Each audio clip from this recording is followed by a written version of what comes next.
अभिनंदन, आभार और बहुत बहुत स्वागत है दोस्तों ज्योतिष विज्ञान के इस ऐतिहासिक चैनल पर। और मैं हूं आप सबका एस्ट्रो दोस्त रुपेन आर शाह। जितने भी प्रिडिक्शंस इस यूट्यूब चैनल पर की जाती है उसका सबसे माइन्यूट वर्जन आपके और हमारे लिए आने वाले 10 दिन कैसे रहेंगे, लग्न आधारित प्रिडिक्शन है। कई सारे दर्शकों के मत या मंतव्य होते हैं कि सर एक लग्न की तो लाखों कुंडलियां होती है, तो फिर आप इसे कैसे डिक्टेट करते हो। सही है। अब देखिए, आपका जो भी रिलेटिव एसेंडेंट या लग्न होगा और जो भी नेगेटिव तारीखें बताई जाएंगी उन दिनों में परिस्थितियां विषम बनेगी। अब उसकी इंटेंसिटी क्या होगी वो आपके व्यक्तिगत जन्मांक के और जन्मांक में ग्रहों की स्थितियों के ऊपर निर्भर हो सकता है। लेकिन अगर आपको पहले से ये पता हो कि इन तारीखों में परिस्थितियां अनुकूल नहीं होगी तो आप अकॉर्डिंगली प्लान कर सकते हैं।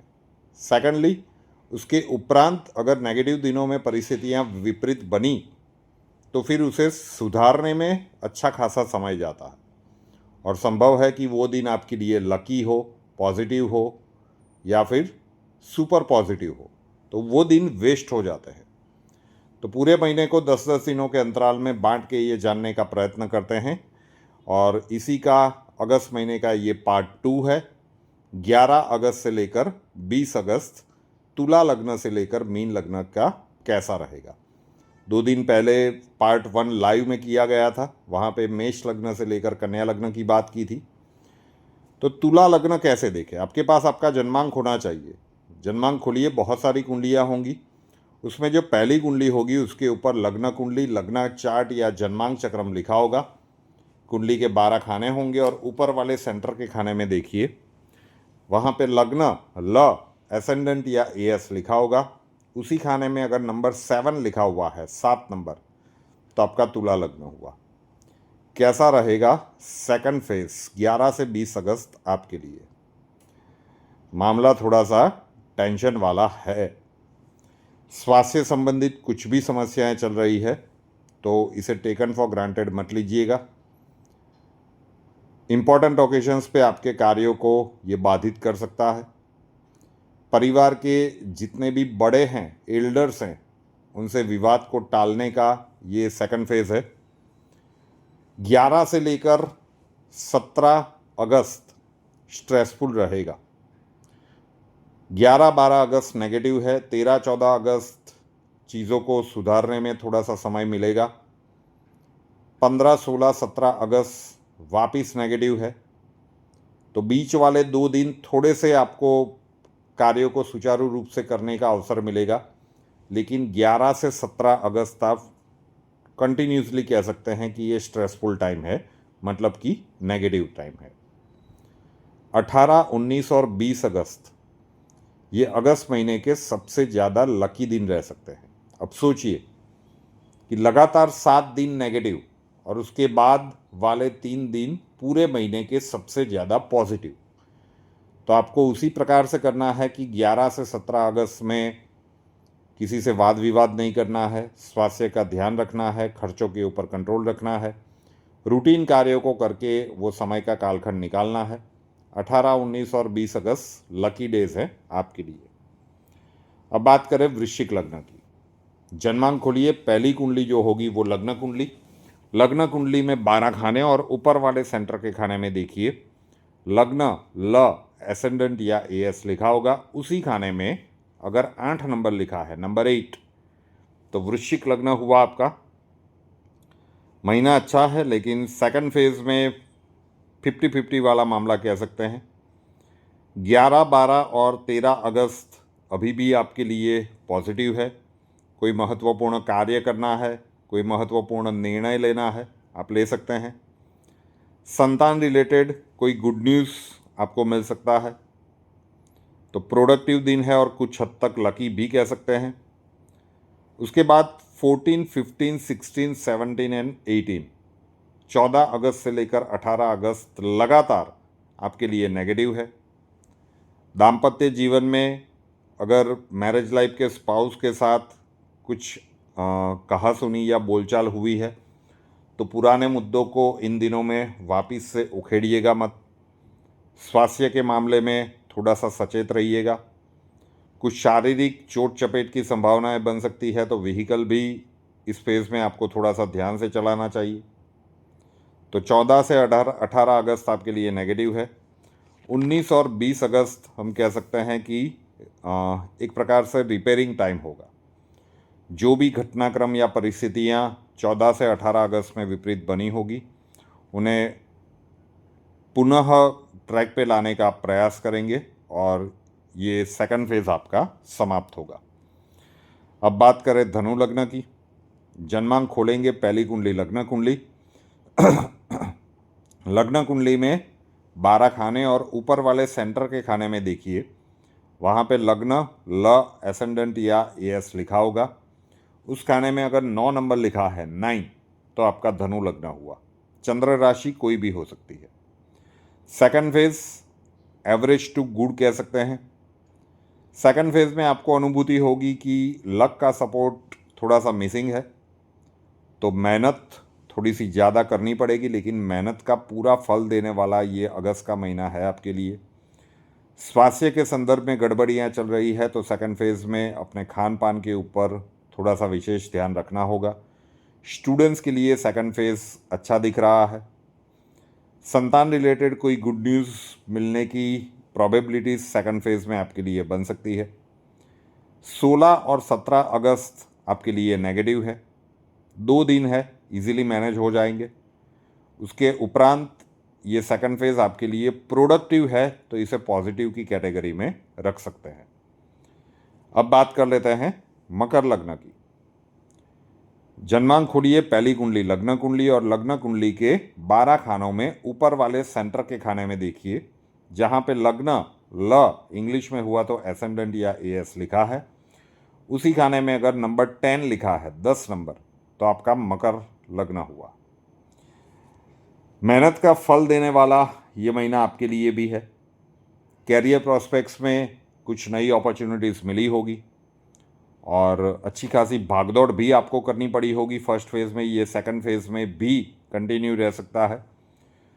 Students have to work hard in the second phase, अगर कोई महत्वपूर्ण एग्ज़ाम आ रहा है तो। स्वास्थ्य के संदर्भ में गड़बड़ियाँ चल रही है, तो अब आपको विशेष सावधानी रखनी चाहिए सेकंड और थर्ड फेज़ में। छोटी मोटी यात्रा आप प्लान कर रहे हो आने वाले दिनों में, तो उसके पीछे की प्लानिंग प्रिपरेशन खर्च वाली स्थितियां बन सकती है। और आपके संतान अगर एडोलेंस एज या उससे ऊपर के हैं, तो संतानों के साथ किसी भी प्रकार के विवाद को टालिए। आपके विचार या आपके डिसीजंस उनके ऊपर फोर्सफुली थोपने का ये समय नहीं है। अगर आपकी एडवाइस को नहीं मानते हैं या आपकी बात को नहीं समझते हैं, कुछ समय के लिए उन्हें छोड़ दीजिए। जैसे ही उन्हें समझ में आएगा वो वापस आपकी बात को सुनेंगे और उसी प्रकार से बर्ताव भी करेंगे। सेकंड फेज़ 11 से 17 अगस्त एक्स्ट्रा जिम्मेदारियों वाले समय के कालखंड में कह सकते हैं। सामाजिक पारिवारिक जिम्मेदारियां और कार्यक्षेत्र के बीच में तालमेल बिठाने में थोड़ा सा प्रॉब्लम आ सकता है, लेकिन आप अपनी बुद्धि, मेहनत और अनुभव के दम पर इससे इजीली ओवरकम हो भी जाएंगे। 18, 19 और 20 अगस्त आपके लिए नेगेटिव है, तो इन तारीखों में विशेष सावधानी रखिए अगर आपका मकर लग्न है। बात करें कुंभ लग्न की। जन्मांक खोलिए पहली कुंडली लग्न कुंडली और लग्न कुंडली के 12 खानों में ऊपर वाले सेंटर के खाने में देखिए, लग्न ल इंग्लिश में हुआ तो एसेंडेंट या एस लिखा होगा। उसी खाने में अगर नंबर 11 लिखा है 11 नंबर, मतलब आपका कुंभ लग्न हुआ। स्वास्थ्य के मामले में विशेष सावधानी सेकंड और थर्ड फेज में रखनी पड़ेगी। और लंबे समय से अगर सर्जरी आप अवॉइड कर रहे थे किसी हेल्थ इश्यू को लेकर, तो संभव है कि अब वो सर्जरी आपको करवानी पड़े। संतान के लिए आकस्मिक खर्च का ये समय है। वो संतान के एजुकेशन के पीछे हो सकता है, उनके विवाह के पीछे हो सकता है, किसी भी प्रकार से संतान के लिए कुछ खर्च का ये समय दिख रहा है। 11 से लेकर 17 अगस्त का समय आपके लिए फ्रूटफुल है, पॉजिटिव है। स्टूडेंट के लिए विशेष रूप से अच्छा है। कुछ नए आइडियाज़ को आप इम्प्लीमेंट करने का प्रयास कर सकते हैं इस समय के कालखंड में। विदेश संबंधित कार्यों को निपटाने के लिए काफ़ी अच्छा समय है। और उसके बाद 18, 19 और 20 अगस्त लास्ट 3 डेज आपके लिए नेगेटिव है। सावधानी के साथ उन तारीखों में बरतिएगा। And last but not the least, मीन लग्न की बात करते हैं। जन्मांक खोलिए, पहली कुंडली लग्न कुंडली, और लग्न कुंडली के 12 खानों में ऊपर वाले सेंटर के खाने में लग्न, ल, एसेंडेंट या एएस लिखा होगा। उसी खाने में अगर नंबर 12 लिखा है, 12 नंबर, तो आपका मीन लग्न हुआ। पारिवारिक दृष्टिकोण से अच्छा वाला समय है। परिवार के सदस्यों के बीच में अगर सामंजस्य में कुछ कमियां थी तो वो दूर करने के लिए अच्छा समय है। पैसे अच्छे खासे हाथ में आएंगे, लेकिन खर्च की मात्रा भी बढ़ेगी। आपके मान सम्मान में अभिवृद्धि हो, ऐसे घटनाक्रम सेकंड फेज में बन सकते हैं। No doubt student have to work hard. Student के लिए ये सेकंड फेज अच्छा नहीं दिख रहा है। और अगर आपका मीन लग्न है और आपके संतान एडोलेंस एज या उससे ऊपर के हैं तो उनके साथ विवाद को टालिएगा। ओवरऑल महीना आपके ओवरऑल सेकंड फेज आपके लिए अच्छा है। 11 अगस्त थोड़ा सा संभाल के निकाल दीजिए। 12 से 16 अगस्त आपकी मेहनत, बुद्धि और अनुभव के दम पर आप कार्यों से पार पा जाएंगे। थोड़ी सी कैओस वाली सिचुएशंस निकलेगी, लेकिन अंततोगत्वा परिणाम आपके पक्ष में हो ऐसी संभावनाएं हैं। और 17, 18, 19 और 20 अगस्त महीने के सबसे ज़्यादा लकी डेज है। किसी को पैसे उधार दिए हुए हैं तो इन तारीखों में वापस मांग के देखिएगा। अभी तक नहीं आ रहे थे, लेकिन अगर व्यक्तिगत जन्मांक में भी स्थितियाँ फेवर कर रही है तो थोड़े बहुत ही सही, लेकिन वापस आना शुरू हो जाए संभव है। तो ये था शॉर्ट एंड स्वीट अगस्त महीने के दूसरे फेज का लेखा जोखा। रुपेनार शाह नाम के इस यूट्यूब चैनल को अभी तक सब्सक्राइब नहीं किया है तो कर लीजिए, साथ वाला बेल आइकॉन दबा दीजिए और उसके बाद 3 ऑप्शंस आएंगे, ऑल के ऊपर क्लिक कर दीजिए ताकि हर नए वीडियो की नोटिफिकेशन आपको सबसे पहले मिलते रहे। कुंडली के लिए कंसल्ट करना चाहते हैं, स्वागत है आपका। उसका व्हाट्सअप नंबर है 9714443110, 9714443110। अपना नाम, बर्थ डिटेल्स और प्रॉब्लम्स डिटेल्स के साथ व्हाट्सएप नंबर के ऊपर लिख दीजिए। अक्षय जी आपको वहाँ पे मिलेंगे, प्रोसीजर वहाँ पे समझा दिया जाएगा। नए वीडियो के साथ फिर मिलेंगे। जय हिंद।